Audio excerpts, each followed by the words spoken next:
A lot happened in the VR space last week, from the Quest 3 hitting over 1 million units sold, a new $100 eye tracking unit that could be added to the Quest 3 or the Quest 2, Quest 2 selling out in almost all locations where they're being sold, and Quest 1 losing the last bit of support that it has. We covered a lot of news. There will be links at the end of this video in case you missed any of that, but this week is all about looking to the future. And the future was looking really bright for one section under a Racket Club video where someone asked Meta if there's any timeline on San Andreas VR or if it has officially been canceled, and Meta quickly answering, "Hey there, indeed we don't have a release date yet, but we're working on it." It looked bright for a moment until they quickly realized they probably shouldn't have said anything and deleted that comment. News sites like Road to VR pointing out that if this comment were true, there wouldn't have been much reason to delete it, and it's something I've mentioned to you before when I talked to one of the CEOs in the gaming space. They said that it had been officially canceled. Granted, the CEO was not a part of the company that was working on the contract for that. As one of my top favorite games of my childhood, Grand Theft Auto San Andreas has been long on my list of seeing it in VR, and it looks like mods are going to be the only way to continue to try and get a game like that in, because I mean 2021 was when Mark Zuckerberg officially announced this in front of everybody live, and here we are almost 3 years later with no official timeline, no news about who's working on it. It really does seem like, unfortunately, San Andreas VR is not coming anytime soon or ever. The next potential future headset coming from Meta that we've all been talking about is this Quest 3S, aka a Quest 3 Lite, but there has been a lot more rumors of a Quest Pro 2 coming, something that could enter the space, compete more with the Apple Vision Pro, especially now that Apple has shown there is a market for these premium headsets, albeit whether people are actually using them or not. And more data miners looking through the Quest firmware have found suggestions that Meta is actually working to bring varifocal lenses to an upcoming headset. Varifocal lenses have the possibility of fixing a lot of the current issues with VR, because right now, basically in VR, you are at what is called a fixed focal distance, because ultimately you are looking at two screens with lenses that simulate a distance, but it is one single distance they simulate. It's why when you try and bring objects really close up, they can look really blurry or be hard to see. It can add to eye strain, and it can even add to motion sickness. Meta has shown off prototypes before that can actually use eye tracking, mechanically moving these displays forward or backwards to help adjust your focus in real time, and show how especially something like holding up a tablet in VR and reading text on it is so much clearer. If you've been in VR a while, it's gotten better, but you know text has always been the bane of our existence in VR, and being able to read objects you pick up and look at closely. And it's not uncommon for data miners to discover these things ahead of time and then find out they do make it to final headsets. Data miner Samulia actually found references to the eye tracking around a year before the original Quest Pro launch, giving us all a clue that eye tracking might be a part of it. If we see this Mirror Lake concept make it into a final headset, this really could compete with an Apple Vision Pro, because although the Vision Pro has extremely high fidelity, varifocal lenses are something we haven't seen yet in the consumer market. In the future of our channel here, we've got some exciting news that we've got some big giveaways ending here next week. Quest 3 giveaway and a Bobo VR accessories bundle giveaway. So if you haven't got entered in those, I'll leave links in the comments and description down below. Only about 1,000 people have entered in the Bobo VR ones, although with the extra actions you can do, it does look like it's more entries, but about 1,000 people total, and about 2,000 have entered in the Quest 3 giveaway. Both of those leaving decently good chances as far as these giveaways go, because a lot of times thousands and thousands of people enter. So a couple more days on those. Watch out for those when they end. And we do run these things international. I know a lot of people don't realize that, or we get questions, but basically the way it usually ends up working is, since I buy them out of pocket anyways,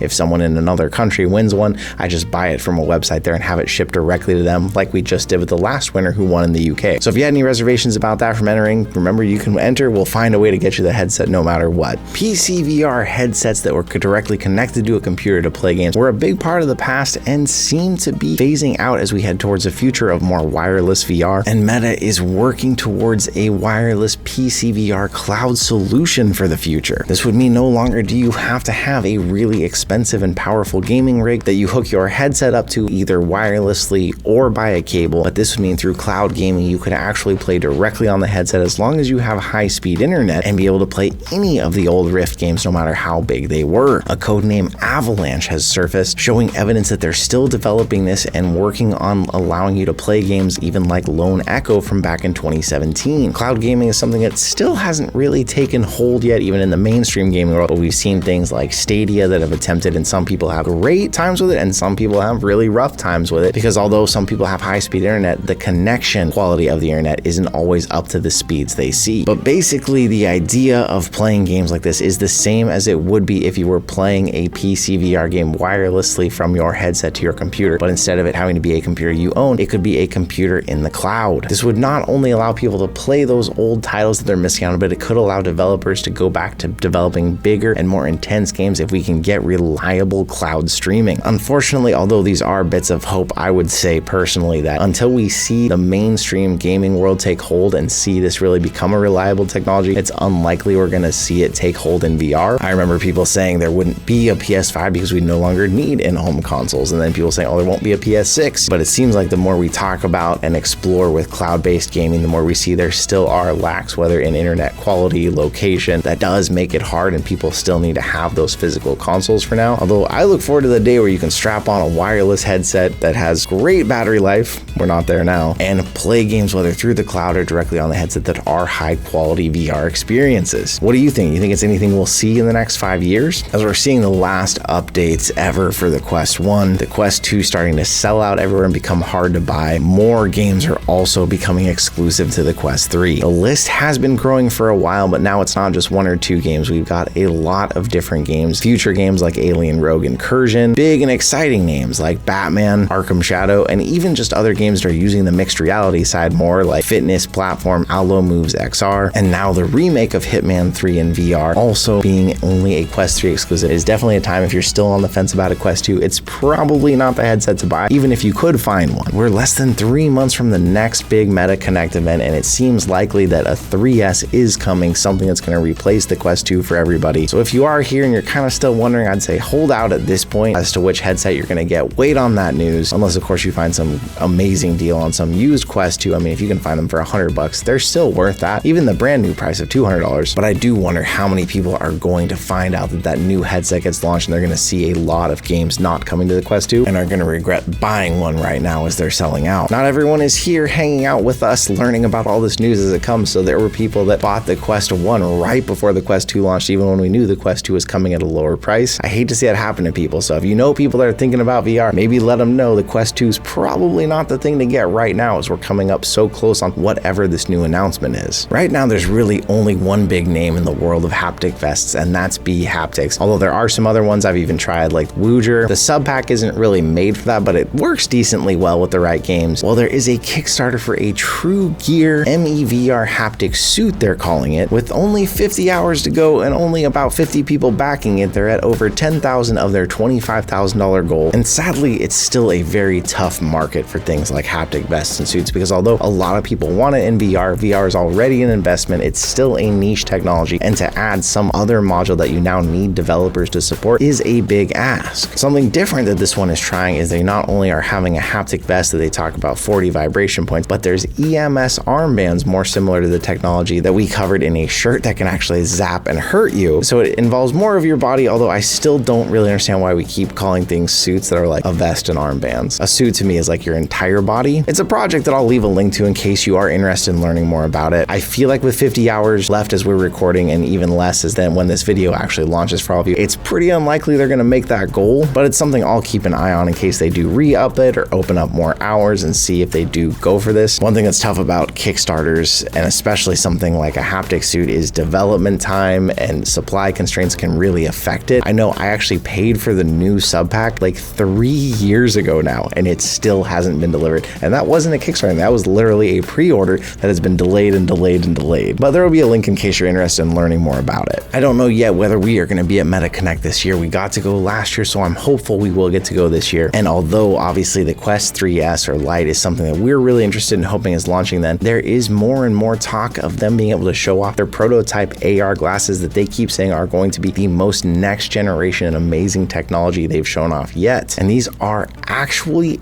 AR glasses is what they are touting. These are not a headset. These aren't an Apple Vision Pro where it uses really high quality pass-through. These are glasses that would have actual holograms in them and potentially be this future of AR we've all been waiting for, but nothing has quite landed in that realm of something wearable and easy to take with you wherever you go. The project, codenamed Orion, is supposed to have demos at least available at Connect through multiple different, not only rumors, but talks that we've seen in Q&As with Boz. But this is a project that's been in development for 9 years now, even back when VR hadn't really reached the consumer level yet. These would be glasses that wouldn't be launching at Connect, though this would just be prototypes to get to try for something that probably wouldn't launch till like the year 2027. But it's exciting to think that we're actually getting within a few years of some glasses that could really pull this off. What do you think though? Even if they made glasses with the battery life that looked like a set of Ray-Bans, would people be wearing these all over the place in augmented reality? Another huge event on the calendars for this summer is Gamescom, which takes place in Germany and is one of the biggest gaming conventions in the world. It's early to say, but it looks like we might actually be going there. I learned in the past, never believe it until the plane tickets are actually purchased and they're non-refundable, but we've been told that it looks like we might actually be there to report on some of this directly to you, which is exciting, and my fingers are crossed and hopeful because there's going to be some big VR studios actually coming together and having a large XR booth at Gamescom. Huge studios like Vertigo Games, Endreams, Fast Travel Games, Soul Assembly, Combat Waffle, Beyond Frames, Flat to VR, Patient 8, a bunch of big names in the VR industry, all with titles potentially coming this holiday season. August 21st to 23rd is when that's happening. I know we have a decent audience size in Germany, so let me know, are you thinking about coming to Gamescom? Is it something you normally do? And maybe we can actually do a meetup there. Again, if it's confirmed we're actually going, but I'll keep you posted on that. It looks like an exciting summer. It's good to see a lot more news publications talking about the future of VR, and with new reports saying that VR in the gaming market is set to grow by over $36 billion over the next 4 years, which is obviously exciting projections for all of us VR enthusiasts here. How are you feeling about VR right now? It felt like spring was a little slow, but summer is picking back up, and I'm excited to be here to report to you all of that, and obviously continue bringing you reviews and lists of games for things for you to check out. But once again, thank you so much for being here with me. We just hit 80K this week, and today, although not the day this video is going to go out, is actually my birthday. So I'm feeling really good and thankful to all of you out there. So thank you once again, and I'll see you in another reality.